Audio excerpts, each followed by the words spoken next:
হরে কৃষ্ণ কৃষ্ণ কৃষ্ণ হরে হরে হরে রাম রাম রাম হরে হরে। নমস্কার বন্ধুরা, আবার চলে এসেছি আরেকটা ভিডিও নিয়ে শ্রীকৃষ্ণের। তো অবশ্যই ভিডিওটা তোমরা পুরোটা সময় দেখো, আশা করি তোমাদের অনেক ভালো লাগবে। আর এখানে আজকের ভিডিওটা হলো শ্রীকৃষ্ণের নাম করলে কি হয়, কেন আমরা শ্রীকৃষ্ণের নামটা করব, তো সেটাই তোমাদের সঙ্গে আজকে বলবো আমি। শ্রীকৃষ্ণের নাম করলে মনে শান্তি আসে এবং তিনি করুণা, দয়া ও প্রেমের প্রতীক হওয়ার তার নাম জপ করলে ভক্তিপূর্ণ হৃদয় ভালোবাসায় ভরে ওঠে। তাহলে বন্ধুরা, তাহলে আমরা ঠাকুরের নাম কেন করব? আমাদের জীবনে কিন্তু শান্তিটাই বড় জিনিস। জীবনে শান্তি যদি না থাকে তাহলে কিন্তু কোথাও গিয়ে কিন্তু শান্তি পাওয়া যায় না। তাহলে নিজের শান্তিটা ঠিক রাখতে হবে, তাহলে তার জন্য ঠাকুরের নাম আমাদের অবশ্যই মনে রাখতে হবে। এই নাম স্মরণ করলে জীবনে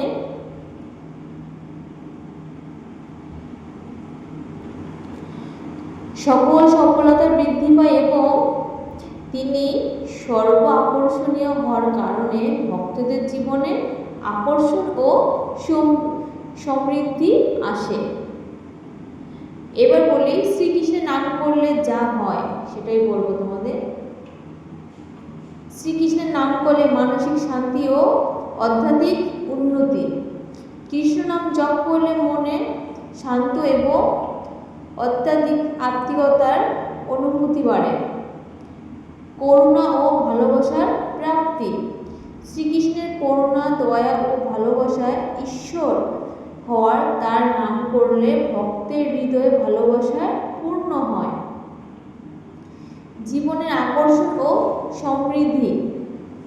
কৃষ্ণ নাম সর্ব আকর্ষণীয় হওয়ার কারণে এর জপ করলে জীবনে আকর্ষণ, সমৃদ্ধি ও ঐতিবাচিকতা বৃদ্ধি পায়। দৈনন্দিন জীবনে শুভ সূচনা। সকালবেলা ভালোবেসে ভগবানের নাম স্মরণ করলে দিনটি শুভ হয়। মানে ঘুম থেকে উঠে প্রথমেই শ্রীকৃষ্ণের নাম করলে কিন্তু তোমার সারাটা দিন খুব ভালো কাটবে। তারপর দেখো ভক্তি ও আনন্দের প্রকাশ। দেবর্ষি নারদ একবার নামের মাহাত্ম্য জানতে চেয়েছিলেন, যা প্রমাণ করে যে এই নাম ভক্তির এক মহাজাগতিক প্রকাশ। মানসিক পবিত্রতা। এই নাম জপ করলে মনে পবিত্রতা ও আধ্যাত্মিক আনন্দ আসে। তাহলে শ্রীকৃষ্ণের নাম জপ করলে দেখো জীবনে কিন্তু সমস্ত কিছুই কিন্তু পাওয়া যায়, শুধু শ্রীকৃষ্ণের নাম জপ করতে হবে। কিছু গুরুত্বপূর্ণ তথ্য বলি তোমাদের সঙ্গে। পৃথিবীতে এত ঠাকুর থাকতে কৃষ্ণ ঠাকুর কেন আকর্ষণীয়? তো চলো আজ তোমাদের সঙ্গে এটা নিয়ে তোমাদের সঙ্গে কথা বলি। আজকে জন্মাষ্টমীর ভগবান শ্রীকৃষ্ণের জন্ম।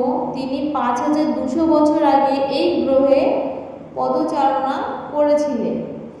এটা খুবই আকর্ষণীয় যে কৃষ্ণ সকল ধরনের এবং বয়সের মানুষের সাথেই মিশে যেতে পারে।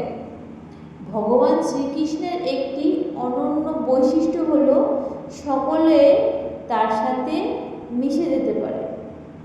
শিশুরা ভগবান শ্রীকৃষ্ণের সাথে মিশে যেতে পারে, কিশোর কিশোরীরাও তার সাথে মিশে যেতে পারে, তারপরে যুবকেরাও তার সাথে মিশে যেতে পারে, সরল ও নিষ্পাপ মানুষরাও তার সঙ্গে মিশে যেতে পারে, এমনকি সবচেয়ে কুটিল মানুষরাও তার সঙ্গে মিশে যেতে পারে। তার মানে বুঝতে পারছো মানে শ্রীকৃষ্ণ প্রত্যেকের মনের ভিতরে কিন্তু বিরাজ করে, এটা কিন্তু একদম সত্যি কথা।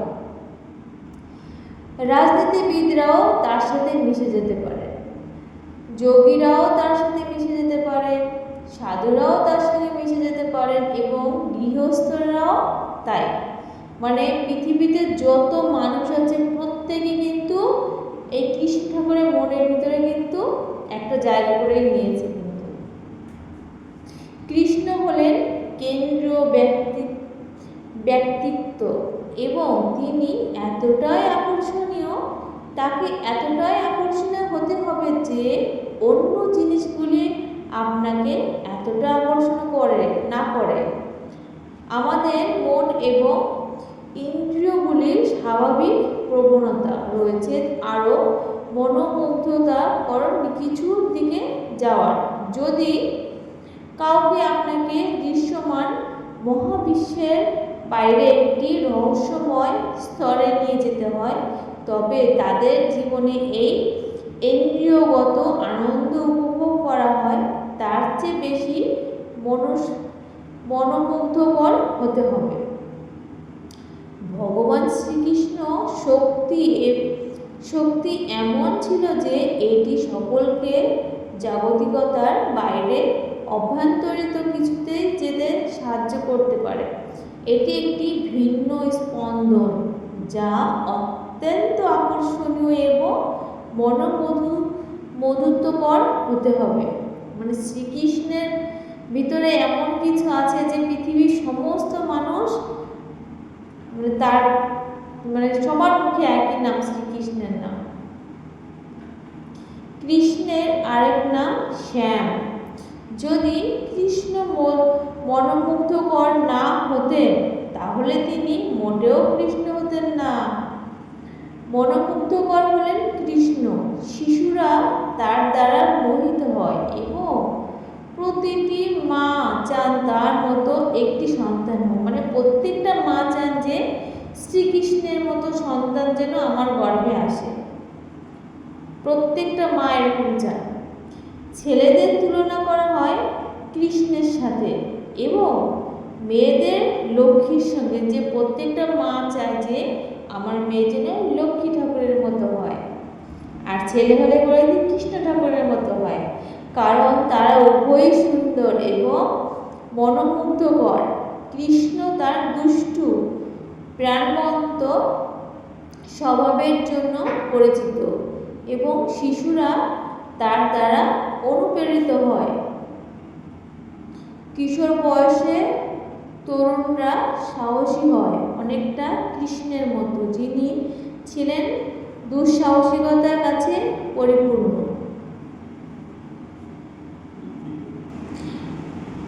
কৃষ্ণের জীবন ছিল অ্যাডভোকেটের ভরপুর এবং আমরা তার জীবনের গল্পগুলিতে বিভিন্ন ধরনের অ্যাডভোকেচার সন্ধান পাই।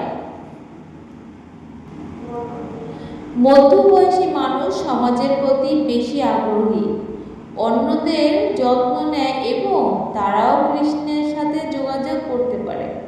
তিনি বনে বনবাসকারী থেকে শুরু করে ধনী ব্যক্তি পর্যন্ত সকল বয়সের এবং সমাজের শ্রেণী মানুষের সাথে যোগাযোগ করতে পারেন। পৃথিবীর যত মানুষ আছে ছোট থেকে পুরো বয়স্ক প্রত্যেকেই কিন্তু আজ এই ঠাকুর আমাদের কৃষ্ণ ঠাকুরের ভক্ত। প্রায় মানুষের তাদের নিজস্ব বৃত্তি থাকে। ধনীরা ধনীদের সাথেই থাকে আর দরিদ্ররা দরিদ্রদের সঙ্গেই থাকে। সমাজের বিভিন্ন স্তরের মানুষের সাথে যোগাযোগ করতে তারা ভীত বা অস্বস্তি বোধ করে। প্রজন্মের ব্যবধানও আছে। তরুণরা তাদের নিজস্ব গোষ্ঠীর মধ্যেই থাকে এবং তাদের যে বয়স্কদের সাথে মিশতে অস্বস্তি বোধ করতে পারে। আপনি প্রায় কিশোর ও কিশোরীদের বয়স্কদের থেকে দূরে থাকতে দেখেন। তাদের নিজস্ব বয়সের সাথে লেগে থাকতে পছন্দ করেন। কিন্তু ভগবান শ্রীকৃষ্ণ আলাদা। তিনি প্রতিটি প্রজন্মের মানুষের সঙ্গে যোগাযোগ করতে পারতেন, সিনিয়র, জুনিয়র এবং তার সমবয়সীদের সাথে। যদি তুমি তোমার চারিপাশে সকলের সাথে সম্পর্ক স্থাপন করতে পারো তাহলে তুমি ভেতরে ভগবানের সাথেও সংযুক্ত। কৃষ্ণ আমাদের সকলের ভেতরে আছেন। ভারসাম্য থাকতে তিনি জন্মগ্রহণ করেন এবং এই কারণেই অষ্টমী তাৎপর্যপূর্ণ, কারণ এটি ভারসাম্য প্রতিনিধিত্ব করে। অর্ধেক অন্ধকার অর্ধেক আলো। কৃষ্ণের জন্ম হয় যখন চাঁদ অষ্টমীতে থাকে, যা জীবনের ভারসাম্য, উজ্জ্বলত দিক এবং অউজ্জ্বলত দিক, অন্ধকার দিককে প্রতীক করে। কৃষ্ণের মাধ্যমে পথের প্রতিনিধিত্ব করেন এবং যখন আমরা এই পথে হাঁটি তখন আমরা দ্বৈততার বাহিরের কিছুর সাথে সংযুক্ত হই। তখনই জীবন আনন্দ পরিপূর্ণ এক উৎসবে পরিণত হয়। ভগবান শ্রীকৃষ্ণ হলেন আনন্দের মূর্ত, প্রতীক ছাড়া আর কিচ্ছু নয়। যোগের দেবতা, যোগেশ্বর হিসেবে তিনি জ্ঞান এবং উচ্চ প্রজ্ঞা জ্ঞান দান করেন। একজন শিল্পীর দৃষ্টিকোণ থেকে তিনি হলেন সেই ব্যক্তি যিনি নৃত্য করেন, বাঁশি বাজান এবং যৌবনের দুঃসাহসিকতার কাজ উপভোগ করেন। ভগবান ছিলেন তিনি ভক্তির নির্দেশ দেন। অনেকেই বলেন, ও কেউ আমাকে সম্মান করে না, কিন্তু আপনি অন্যদের কাছ থেকে সম্মান দাবি করতে পারেন না। আপনার স্বভাব দিয়ে আপনাকে সম্মান অর্জন করতে হবে। কৃষ্ণ তার সত্তা এবং প্রকৃতির গুণে তিনি যেখানে গেছেন সমাজের সকল স্তরের কাছ থেকে সম্মান অর্জন করেছেন। তো বন্ধুরা, কেমন লাগলো আজকের ভিডিওটা শ্রীকৃষ্ণের অবশ্যই জানাবেন। হরে কৃষ্ণ। তো বন্ধুরা, আজ এই পর্যন্ত। সবাই ভালো থেকো, সুস্থ থেকো।